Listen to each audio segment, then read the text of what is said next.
मौसम से जुड़ी जानकारी और लाइव मौसम खबरों के लिए हमारे YouTube चैनल को सब्सक्राइब करें और बेल आइकॉन दबाकर हर अपडेट पर रखें नजर। नमस्ते मित्रों, आप सबका बहुत बहुत स्वागत है। मेरा नाम महेश पलावत है।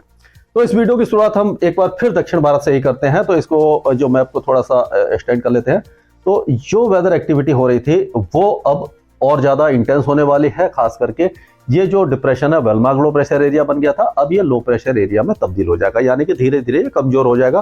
और आप देख सकते हैं हवाएं इस तरह से जब घूमती हैं तो अंदरूनी हवाएं यानी सूखी हवाएं जब किसी वेदर सिस्टम के अंदर एंटर करती हैं, नमी कम हो जाती है, तो वो वेदर सिस्टम धीरे धीरे कमजोर होने लग जाता है। और जैसे जैसे कोई भी लो प्रेशर एरिया, वेलमार्क या डिप्रेशन जब तट के पास पहुंचता है तो कभी कभी वर्टिकल विंड शेयर बढ़ जाता है, यानी कि जैसे है हम एटमॉस्फेयर में ऊपर की तरफ चलते हैं, एटमॉस्फेयर में ऊपर चलते हैं तो हवाओं की रफ्तार और जो गति है यानी स्पीड और डायरेक्शन में जो डिफरेंस अगर बढ़ जाता है तो उसको वर्टिकल विंड शेयर कहते हैं। तो वो वेदर सिस्टम को कमजोर कर देता है। तो और सी सरफेस टेम्परेचर भी थोड़े से कम हो गए हैं इस इलाके में, तो इसीलिए ये जो वेलमार्क है वो लो प्रेशर एरिया बन जाएगा। हालांकि बारिश की गतिविधियां इन सारे इलाकों में काफी अच्छी होने वाली हैं। खास करके नेल्लोर, कावाली, तिरुपति और चेन्नई, पुडुचेरी, ये जो इलाके हैं, वेल्लोर, तिरुवल्लुर और अनंतपुर, कडप्पा, चित्तूर, ये सारे इलाके तेज बारिश देखेंगे। काकीनाडा, मछलीपट्टनम, कृष्णा, गोदावरी, गुंटूर, ये इलाकों में लाइट टू मॉडरेट रेन होगी, बहुत ज्यादा हैवी रेन नहीं होगी। श्रीकाकुलम, विशाखापट्टनम, विजयनगरम, ये जो इलाके हैं लाइट रेन ही देखेंगे। और तेलंगाना के कुछ इलाकों में भी हल्की फुल्की बारिश की गतिविधियां रहेंगी, यानी कि लाइट रेन, एक दो मॉडरेट स्पेल हो सकता है, बहुत ज्यादा हैवी रेन के चांसेस दिखाई नहीं दे रहे हैं। तो कुल मिलाकर के इस वेदर सिस्टम से बहुत ज्यादा खतरा दिखाई नहीं दे रहा है। दक्षिण तमिलनाडु, केरल और कोस्टल कर्नाटका, इस इलाके में बारिश की गतिविधियां बहुत ज्यादा कम देखने को मिलेंगी।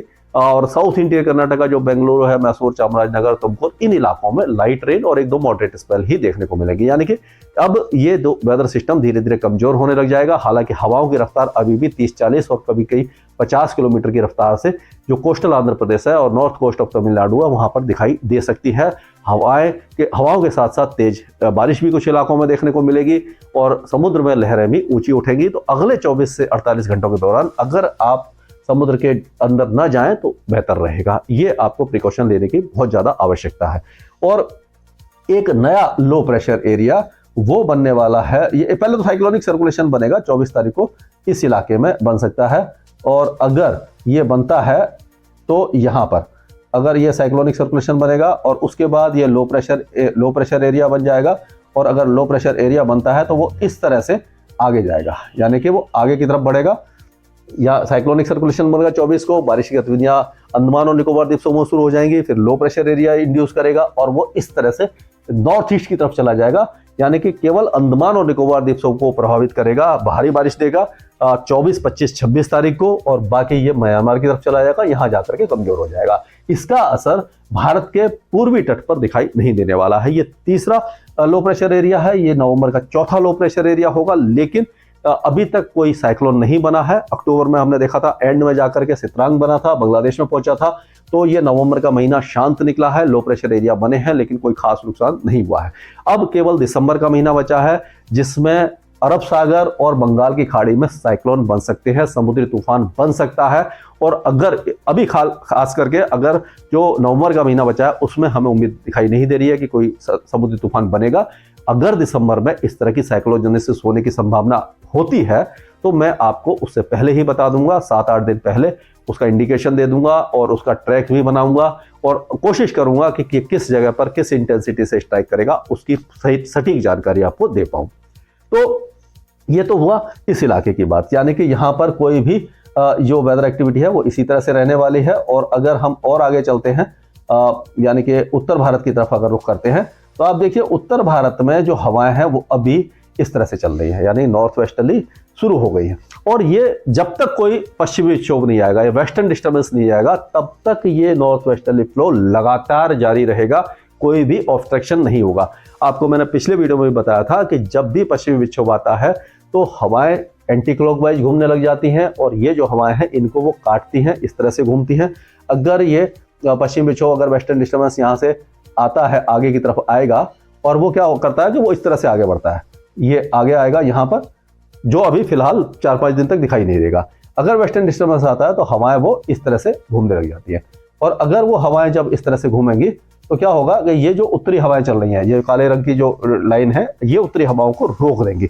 और जब रोक देंगी तो बर्फीली हवाएं जब रुक जाती हैं तो जो टेम्परेचर गिर रहा होता है वो अरेस्ट हो जाता है, रुक जाता है और वो टेम्परेचर थोड़ा सा बढ़ जाता है। और क्या होता है कि साथ साथ वेस्टर्न डिस्टर्बेंस की नमी बढ़ती है, और नमी बढ़ती है तो जो मध्यम और ऊंचाई दर्जे के जो बादल हैं वो उत्तर भारत में आ जाते हैं।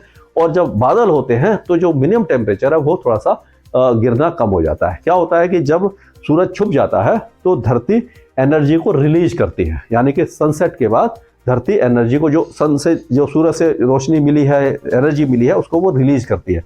उसको लॉन्ग वेव रेडिएशन के रूप में अर्थ रिलीज करती है, और बादल और अर्थ के बीच में वो एनर्जी ट्रैप हो जाती है, रुक जाती है, जिसको ग्रीन हाउस इफेक्ट कहते हैं। उससे मिनिमम टेम्परेचर बढ़ जाते हैं। तो वेस्टर्न डिस्टर्बेंस आते एक समय मिनिमम टेम्परेचर बढ़ जाते हैं। लेकिन अगर वेस्टर्न डिस्टर्बेंस नहीं है, स्काई क्लियर है, तो एनर्जी एस्केप हो जाती है एटमॉस्फेयर में और जमीन ठंडी हो जाती है और मिनिमम टेम्परेचर गिर जाते हैं। इसीलिए हमें उम्मीद है कि अब दिल्ली एनसीआर में भी 7 या 8 डिग्री तक या उससे कम टेम्परेचर आ सकता है अगले 1-2 दिनों के दौरान। और उसी तरह से पंजाब, हरियाणा, उत्तर प्रदेश के कुछ इलाकों में, राजस्थान, मध्य प्रदेश, महाराष्ट्र और इन इलाकों में भी जो मिनिमम टेम्परेचर काफ़ी ज़्यादा नीचे जा सकता है। गुजरात में भी इसका असर देखने को मिलेगा। तो कुल मिलाकर के जो पहाड़ हैं, यहाँ पर कोई वेदर एक्टिविटी नहीं है, कोई बारिश नहीं है, कोई बर्फबारी नहीं है अगले 4-5 दिनों के दौरान। यानी कि अगर आप प्लान कर रहे हैं कि स्नोफॉल देखने पहाड़ों पर जाने के लिए, तो अभी मत जाइए। पुरानी जो स्नो है वो आपको दिख सकती है, लेकिन फ्रेश स्नोफॉल अभी दिसंबर के महीने में भी दिखेगी, क्योंकि नवंबर के महीने में कोई बड़ा पश्चिमी विक्षोभ नहीं आ रहा है, और जब आएगा मैं आपको पहले से बता दूंगा। पंजाब, हरियाणा, दिल्ली, उत्तर प्रदेश, राजस्थान, ये सारे जो इलाके हैं ये शुष्क रहेंगे, टेम्परेचर धीरे धीरे नीचे गिरेंगे, दिन में गर्मी रहेगी, और कह सकते हैं कि धूप हल्की हल्की मंद पड़ना शुरू हो जाएगी, लेकिन अभी भी दिन में तेज धूप रहेगी। तो दिन में हल्की सी गर्मी महसूस होगी, और लेकिन सर्द हवाएं मौसम को दिन में सुहावना बनाए रखेंगी। सुबह के समय खुले इलाकों में धुंध और कुहासा छा सकता है। तो पूर्वी भारत जैसे बिहार, झारखंड, पश्चिम बंगाल, ओडिशा, ये इलाके भी पूरी तरह शुष्क रहेंगे। टेम्परेचर यहाँ पर भी गिरेंगे। पूर्वोत्तर राज्यों में भी कोई वेदर एक्टिविटी नहीं है, यानी कि जो साइक्लोनिक सर्कुलेशन था हट गया है, यहाँ सूखी हवाएं आ रही हैं, यहाँ से सूखी हवाएं आ रही हैं। तो ये पूरे इलाके में भी कोई मौसमी गतिविधि दिखाई नहीं दे रही है। मिनिमम टेम्परेचर गिरेंगे, मैक्सिमम टेम्परेचर भी धीरे धीरे नीचे आना शुरू हो जाएंगे।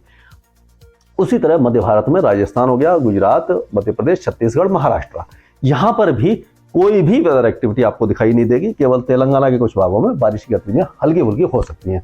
तो मध्य प्रदेश में अब कड़ाके की सर्दी शुरू हो गई है। दिन में भी तापमान धीरे धीरे कम हो रहे हैं, लेकिन यहाँ पर धुंध और कुहासा नहीं छाता है, बहुत कम छाता है। उसी तरह गुजरात और राजस्थान के कई इलाकों में भी सर्दी की शुरुआत है। हालांकि गुजरात में अब 14-15 डिग्री और 16 डिग्री तक के मिनिमम टेम्परेचर आ जाएंगे, यानी कि सर्दी की शुरुआत हो जाएगी।